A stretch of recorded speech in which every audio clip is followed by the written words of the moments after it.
Hey guys, thanks for checking in on our podcast where we focus on key social issues facing our country today with just a little lean to the left. Now, our topic today is racism, that scourge on our society that continues despite progress that's been made. Why is that the case? Why is that happening? Stay with us. Welcome to Lean to the Left, home of no holds barred commentary, plus interviews with fascinating people, some of them top experts, others simply with interesting stories to tell. You'll never know who'll show up at Lean to the Left. Now here's your host, Bob Gatty. Our guest today is J.D. Mass, author of a new book called Race for What? A White Man's Guide to Healing Racism from Within. His book focuses on understanding and addressing racial injustice. JD's an activist and entrepreneur who's been influenced by his experiences within the Black community and firsthand encounters with racism. Raised in a diverse community in St. Louis, JD witnessed the effects of discrimination and cultural differences, igniting a profound curiosity about the root causes of bigotry and racism. With a doctorate in organizational psychology, JD became involved in white anti-racism groups in Los Angeles and then in St. Louis. He was inspired by a Black man involved in the movement for justice who challenged him to identify the steps to healing racism. That led JD to write the transformative book, Race for What? Which includes lessons from his journey and 7 steps to healing the harms of racism in our world. JD, hey, thanks, buddy, for joining us on the Lean to the Left podcast. Thank you very much, Bob, for having me. Oh, I'm thrilled to have you. I appreciate it. Now, first, tell us a little bit about your journey and why you decided to do this work focusing on racism in America. Okay. My journey, and I'll try to synopsize this best I can, started from birth. My parents, I'm the oldest of 3 children. My parents desired to raise their children in and around Black community. They wanted us to have an experience that they did not have growing up here in St. Louis. And so I was born in Philly. They moved here when I was 4, and we moved next door to who became my best friend and their family. And it was grandmother, mother, aunts, and uncles living in the house, and my friend and his brothers. And I became a part of that family. Every single day would be next door at their place, or they were over at my place. And so from that, I developed friendships with many Black friends and got to experience what was life like and how I was treated when I was with them, how I was treated when I was not with them, and started developing a curiosity. Why would racism even have started and exist? I find that remarkable that your parents deliberately did that. Yeah. They must have been just incredible people, really. I like to think. I don't know too many people that would deliberately move into a neighborhood like that, specifically to give their kids that experience. That Yeah. just, to me, that just is a remarkable thing. And it's interesting because I've even asked my dad why, and he couldn't explain the why as much as he could explain that he felt like standing up when he went to his Ivy League university, stood up for equality there. His father, although I struggled with his father in many ways, his father did fight for Black construction workers to get equal pay to white construction workers here. On my mother's side, she had a great relationship. She came from a level of wealth where they had a gardener and a housekeeper, and she had great relationships with them, and saw when her twin brother was killed in a car accident at 15, her father transformed because he had the Black employees coming in the back door, how hurt they were and closer they were to his son.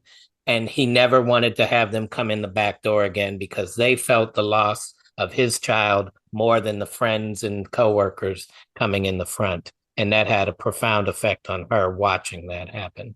That's amazing. Really is. Yeah. Now, how did all of this affect your life's work? So, one, I got to notice how I would go 15 minutes in one direction and be in a very different culture. And because of that, I started to think almost like I had a purpose that was given to me because I was doing something so rare and Mhm. had opportunities to experience both. But the impact of racism, the discrimination, I should say, the I didn't even understand racism yet, but the impact of discrimination and bigotry and seeing it, right? I would see people not be able to take something back to the mall, meet me in the parking lot. I would go back to the same person with that same item and no problem be able to exchange it. And so just witnessing that and experiencing that, where some of those that have been isolated from other cultures would easily deny, oh, it's not that bad. Oh, race, it ended long ago. Slavery ended. Jim Crow ended. What else do you want?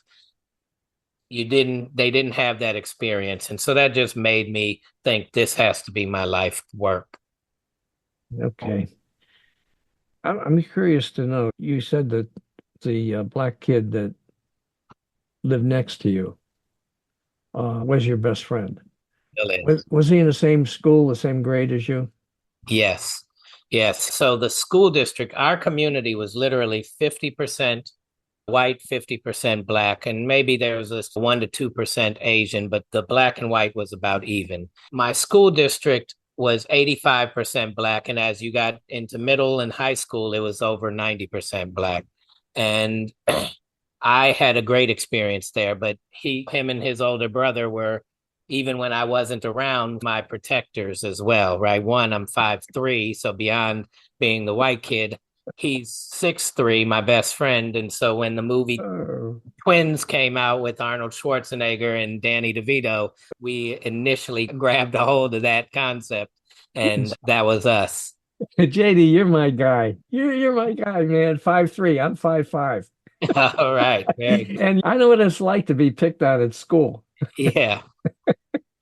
And I never had a protector though. I, I went to high school in France. My dad was in the military, and it was a army sponsored school for army brats. And my roommate, a kid named Gary Mace, Gary was my size exactly. So the two midgets had this room Yeah. in the dorm, right? Uh-huh. And down the hallway was this very popular football star type and his buddies. And they would come into our room at night and say, "We're going to kick your ass. We're going to do this. We're going to do that," Uh-huh. trying to scare us and everything. But Gary and I stood together and protected each other. Right. I don't know why I told you that, but I don't Well, know. interestingly enough, when I went to Ohio State, I call it my first freshman year of college. It was in a mixed dorm, but it was also the athletic dorm. So Uh, on our floor in the suite next to us was a football lineman for the Ohio State, right? He was a freshman red shirt at the time, and we were freshmen. And I was still the smallest kid in my suite of 8 students. And yet he and I got into it just in a playful banter, and we took it out in the hallway and we boxed. And here mhm. I am, this 5'3.5". I'd love to round up to 5'4" guy, and he's 6'5", 300 pounds. And every time he hits me, I get knocked back 2 steps, and everybody's watching me go at him. And I earned the respect of the floor that way, just That's from cool. That reminds me, you said you're 5'3.5" and you rounded up to 5'4". My mom was 4 foot 11 and 3/4, and she rounded it up to 5. feet. Of course, you got to. That's a big difference. Big difference. Absolutely. Absolutely. All right. Hey, I read, we're probably going to jump around a little bit here, but I read where you were influenced early in life by Martin Luther King. Can you tell Yes. us about that? In the third grade, when we learned about Dr. Martin Luther King, I didn't understand why he was famous. Okay. It didn't register to me. Wasn't everybody taught this? That was Uh-huh. our dining room table Right. conversation. Why is he famous for Right. saying? so obvious. And that's what also opened my eyes to, oh no, everybody does not believe this. Oh no, this is more of a problem. Okay, he was famous because there was a much greater struggle for people.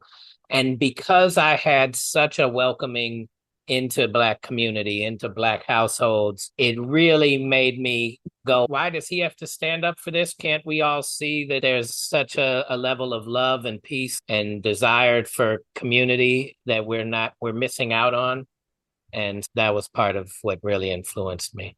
How old were you at that point in your So life? from the third grade was when I started to open my eyes to that, and through middle school, high school, and whatnot is when I started to feel like because I knew this, I have to do something with it.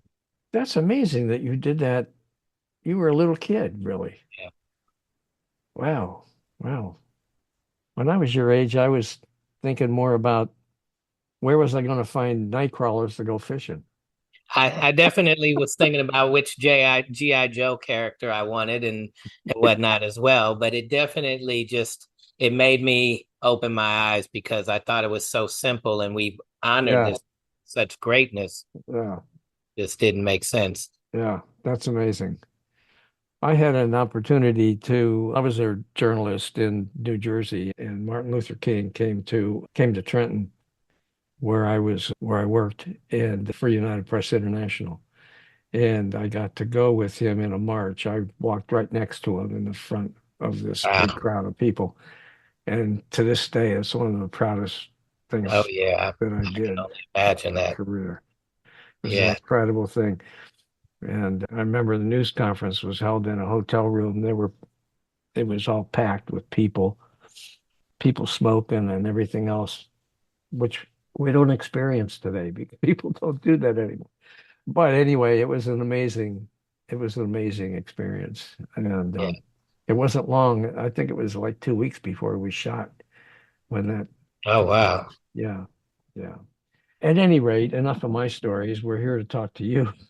What are some of the lessons that you've learned throughout this journey that you've been on, JD? So one, when I was with Nelly, who's my close childhood friend and on the cover of my book, and I worked with him in the music industry, I really got to see some of the cultural practices at a high impact of power level and decisions and how they were made with people's lives that that kind of opened and jarred me.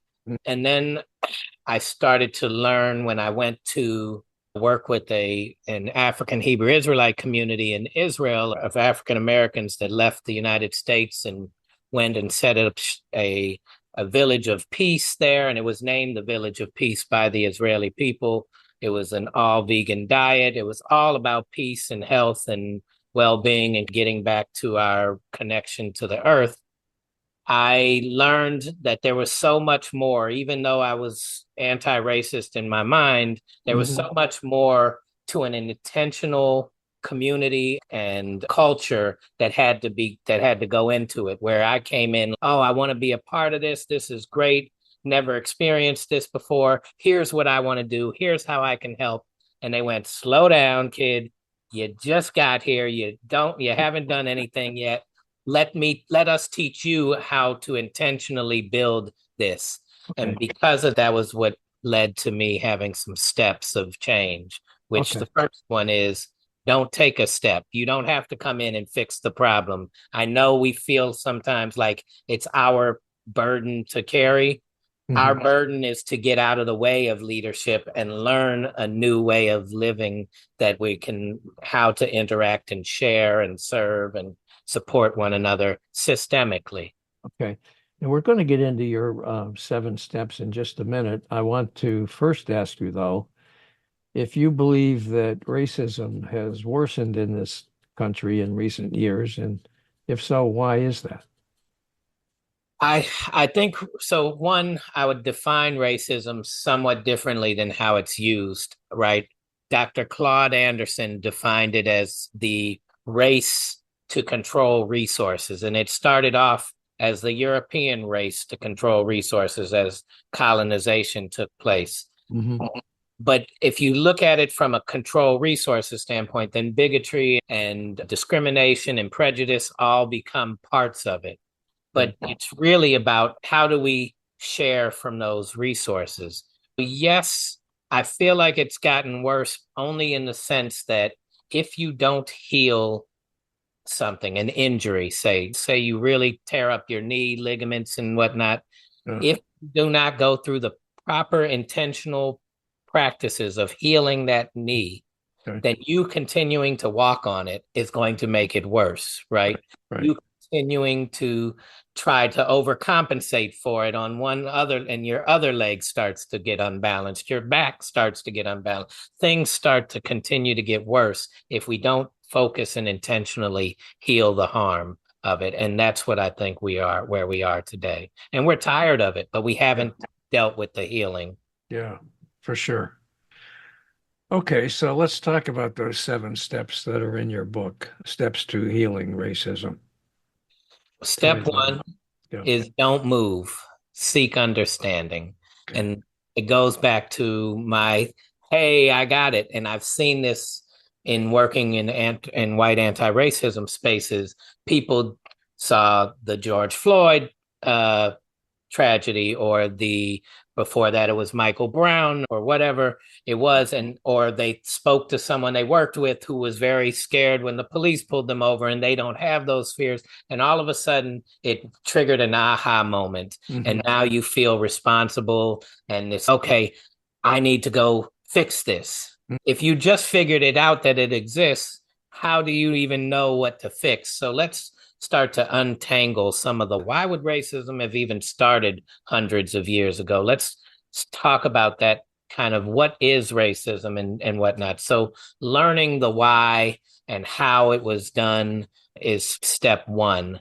Acknowledging the harm of the culture, and beyond just the anti-Blackness of racism, some of the practices that we've developed there's an approach to it that's harmful at times, right? Indigenous cultures and Aboriginal cultures become one with things. So as they go into new environments, they scope out the environment, and the approach is, how do I fit in? Right. Our approach from a Eurocentric standpoint is very individualistic. How do I make this environment work for me? Right. And so you start to manipulate things. I use Oppenheimer as an example. We're the only culture that wanted to take the atom, the essence of life, and say, how do I separate this? How do I play God in this scenario and make these weapons to choose who can live and who can die?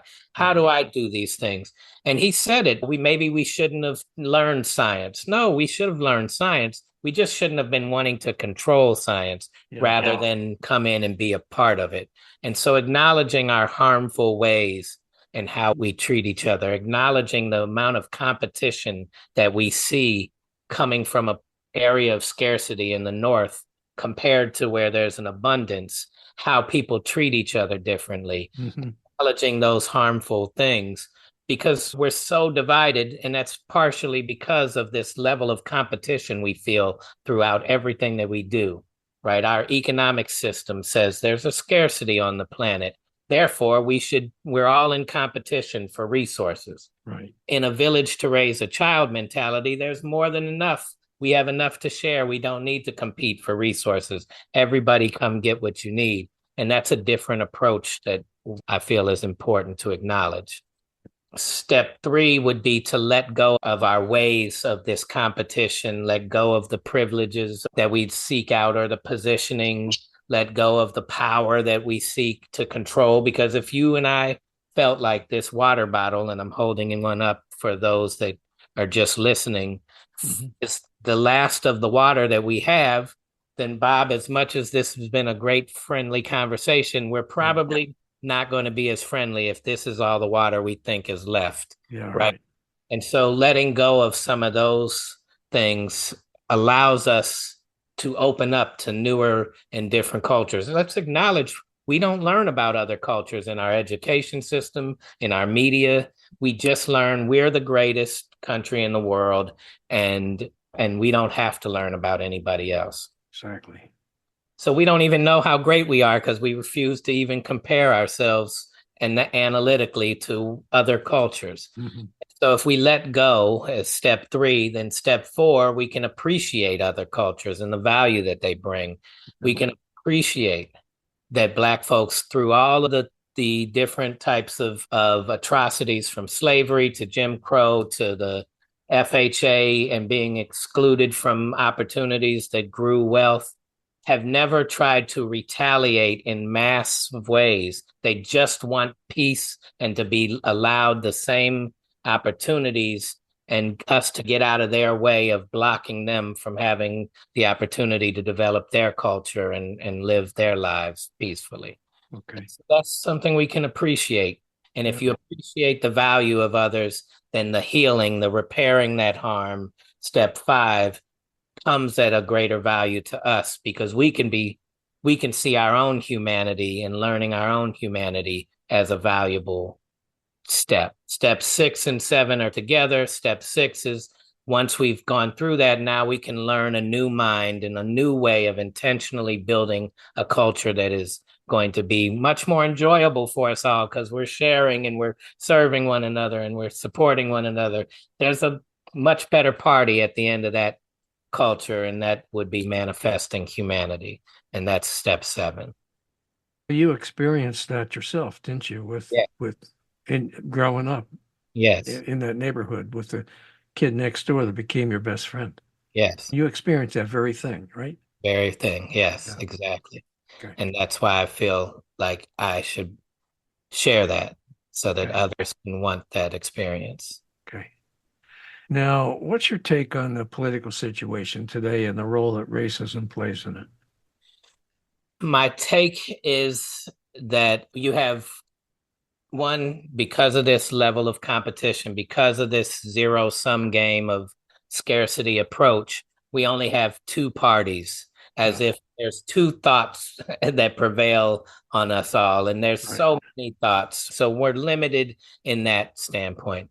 I feel like both of them have a level of anti-Blackness in its root. One has this replacement theory kind of thing. We're better off, we're superior, right? And there's so much confusion and rhetoric used and one-liners used in our politics structure. And that stems back to saying that, hey, less melanin in my skin made me superior to you. And if we had to develop, and that's a lie, Bob. So if we had to develop a system that supports that, then our system has to be lies. And there's just so much to uncover that it's so much to untangle if we try and go through the web of lies that we have been taught to live, that both parties have a ways to go, which is why, to me, letting go is so important, to see the value in others as a way to push. Now, I definitely think that the left has a much greater opportunity for that because of a level of diversity. We haven't reached the level of healing that I would like to see. Yeah. And so we still feel like this Americanism is still so great without putting it to the test of what other cultural experiences would look like. Okay. Now, I don't know if this is a fair question or not, if it even makes any sense, but it occurred to me, so I thought I'd ask you. Please. And that is, do you think racism is involved in the controversy over whether President Biden should remain as the Democratic candidate? I think President Biden has a deeper level of racism than the left would like to give him credit for, because he was so heavily involved in the imprisoning of Black population and creating laws that were towards that. And I get it to this point now, but I do think there's a level of him, and I think Hillary did this as well, where they use the idea that we care about you more than they do. When Hillary ran against Bernie in the first primary in 2016, the Flint, Michigan debacle and all of the water crisis had just been unturned. And she was so passionate about what she would do to imprison these people and to fix Flint. And when she beat Bernie, she stopped talking about that because she didn't need the Black vote to beat Trump in her mind. And so it's this usury thing, right? Biden made so many promises, and he's done some great work in diversifying his cabinet and things of that nature that have to be acknowledged, which would not have happened under Trump. But he never even apologized for his participation. And to see a person in his position apologize would give a lot of more of us permission and a feel of ease that we could also be apologetic for our harmful past. Instead, he went from promising Black folks, this will be done for you, to promising America, this will be done for you, and Black folks will benefit in a certain way. But until we intentionally heal that injury, it's still there. And I think that goes unnoticed because oftentimes, and Trump said this in a very racist, dumb way, but this idea that we're giving Black jobs to immigrants. Yeah. I have found when I lived in Los Angeles, we love to talk about our diversity, but it's easier to go be nicer to someone who you haven't harmed because you don't have the responsibility to them. So we can be great and welcoming to other cultures of color, but we don't have the same history. And now we look good because we're diverse, but we haven't dealt with the anti-Blackness racism that's caused so much harm and brought healing and invested intentionally into that healing. Do you think Kamala Harris will ever make it to the White House as president? So right now, I think the vote is for or against Trump, honestly. I don't know that, one, it's very late in the game. I think that she could win against Trump because I think that what the Republicans have done in how they've used the court system has been criminal. In the anti-abortion, I think that there's things that need to be just stated from a level of stating this is why Biden partially, for me, is frustrating to get out of the way. Even if you are the better candidate, we need to push a certain agenda of healing that you're in the way of because you're still looking like this old ass white man, excuse my language, that won't let go of control. Yeah. Instead of recognizing, okay, so you've done a great job.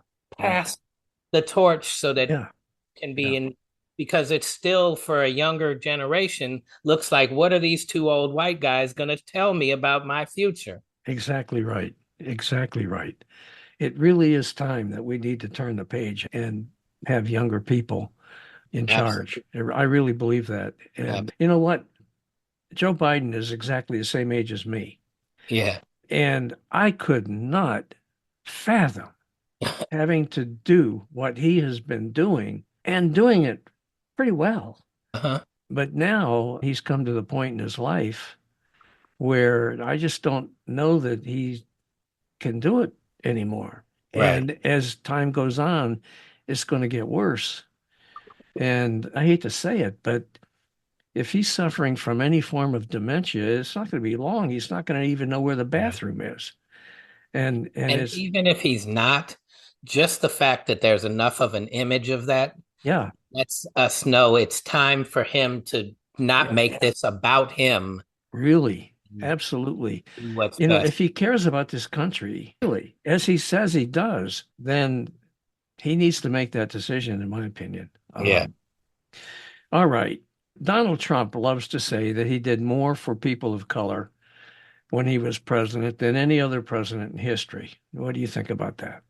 I think if you use the lowest, I used to get mad, I'm not as bad as such and such, as would be our argument. That's such the argument often. Yeah. I'm not as bad as this. What does that mean? You're really how bad you still are in the process, right? Right. And so you're like, it doesn't mean, he still doesn't have enough to stand on to say that he is actually pro repairing the harm of our culture, and actually into liberating Black culture into having their own ability to build their own and control their own destinies. Yeah. Okay. So, what needs to happen to reduce these deep political divisions that we all face these days? I think at some level, the younger generation there needs to be a balance of mentorship of older generation, young generation's ideas, their understanding of where they want to go with the world, Mhm. I think we need to experience a greater level of intentional healing. I think it would do us all great to experience humanity on a different level. We are so caught up in a system that greed has taken over, where it's so hard to even have food. You can't afford food in certain areas, can't afford rent. Like these things have gotten out of control to where this is what the earth provides us, not Yeah. what our system should be providing us. Yeah. It's occurred to me, and I don't know. I've talked to this about with a couple of my guests, and I think they think I'm crazy. There's so much concern these days about the inflation and the increasing cost of food and cars and just everything that we buy. But then you see that the corporations are making more money than they ever did. And so to me, there's just a sense of greed that's going on. And I just wonder if some of the higher prices aren't being done deliberately Yeah. in order to give Democrats a hard time. What do you think? I would say absolutely. I would also just say that this we are so lost in our monetary systems that we don't even like it started off as a medium for exchange, and Yeah. that exchange was energy, either energy in the source of goods, energy in the source of our services, but it was just for exchange. And Right. so it to take that out and start to control it on a level that's not in the flow of exchange, our energy Mm-hmm. has a level of greed and evil to it that has never been addressed because we have this idea that you can just go and it's competition is good for us all. And no, collaboration is also good for us all. Yeah. Cooperation is good for us all. Mm-hmm. Sharing is good for us all. Competition is great in card games. It's fun as can be. Mm-hmm. Competition's great on the basketball court and the Mm-hmm. tennis court. Mm-hmm. It's really fun. It doesn't need to be in whether or not you can get a mango at a grocery store or Right. whether or not you can afford a roof over your head that doesn't leak. Like Exactly. there's just some reshuffling to our approaches that need Yeah. to happen. Yeah. Okay. So do you have anything more you want to talk about your book? Because I want to ask you about your podcast. No, please go. Yeah. Yeah. Tell me about your podcast and how it fits into everything that you're doing. So the podcast, I accidentally met a gentleman on LinkedIn. On my phone, his head popped up in a very small circle, black man, Okay. bald head. He spells his name Kory, Corey May. And I Okay. was working with a Corey May and had lost touch with him over a course of a couple of years. All right. Very busy during COVID. And I see that Corey May has an accomplishment. And I went, "Hey, Corey May, yeah, K May, Yeah. congratulations." And he went, "Hey, thanks. I'd like to get to know you more." And I thought, Uh, what? And so I looked up, and this wasn't Corey May from It's a East. different guy. This is Corey May from Iowa City, Iowa. So we Okay. talk, and we Uh-huh. both kind of said, "Hey, I would like to do a podcast, just don't know what it's about Mhm. yet. Don't know the angle." And that night I went to bed and I thought, man, if he's a black man that grew up in Iowa City, Iowa, he Mhm. probably grew up around a bunch of white folks. Yeah. I grew up around a bunch of black folks. What if we Right. just got to know each other Yeah. live on the podcast as the audience gets to know us and experience and talk about our experience being that minority, talk about the different power dynamics of one being from the Oh, power, that's the other fantastic. not, and then how does that shape our views of the world? Yeah. And that's what we formed. It's called Same Difference Podcast. What a great idea. Yeah. I have to check it out. Oh, And you guys listen to this thing, check it out. It sounds like a really good idea, especially if you care about all this kind of stuff that we're talking about these days. yeah. Yeah. All right. Where can people find your book and how can they contact you if they want to reach out? There's a lot of contact information through social media, the phone number, an email, or on my website, raceforwhat.com. It's FOR what.com. Okay. So raceforwhat.com. The podcast is samedifference.life is the website. And again, you can reach us through the social media links on that.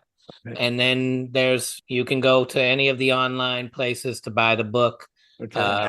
or even your local bookstores typically have a way of ordering it through our printer, and it can get to you within a week or so. Okay. So once again, the name of the book is Race for What?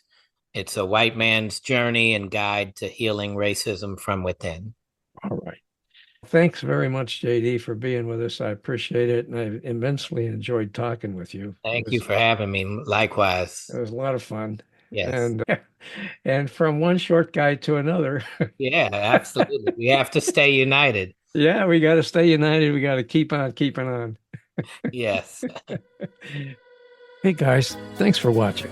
I hope you enjoyed this Lean to the Left video and that you found it interesting and informative. Please visit on a regular basis and check out our interviews with guests on topics that focus on progressive politics and the important social issues of our time. Now, our interview shows stream on Mondays with special episodes on Thursdays. And you can check out upcoming shows, guests, and topics at podcast.leantotheleft.net. Subscribe to our audio version there and to our video shows here at YouTube. And follow us on social media. Facebook at Bob Gatty and the Lean to the Left podcast. Now, it's two. Bob Gatty is one Facebook page, and the Lean to the Left podcast is a second Facebook page. Twitter at Lean to the Left 1. Instagram at Lean to the Left 1. TikTok at Lean to the Left. LinkedIn at Bob Gatty. And YouTube at Lean to the Left. Now, I hope you'll support Lean to the Left as well so we can keep things going. Just click on the Donate tab at the top of the leantotheleft.net homepage and contribute by buying me a cup of coffee. That'll really help and would be much, much, much appreciated. Now, this is Bob Gatty signing off for Lean to the Left. Thanks for sharing your time with us.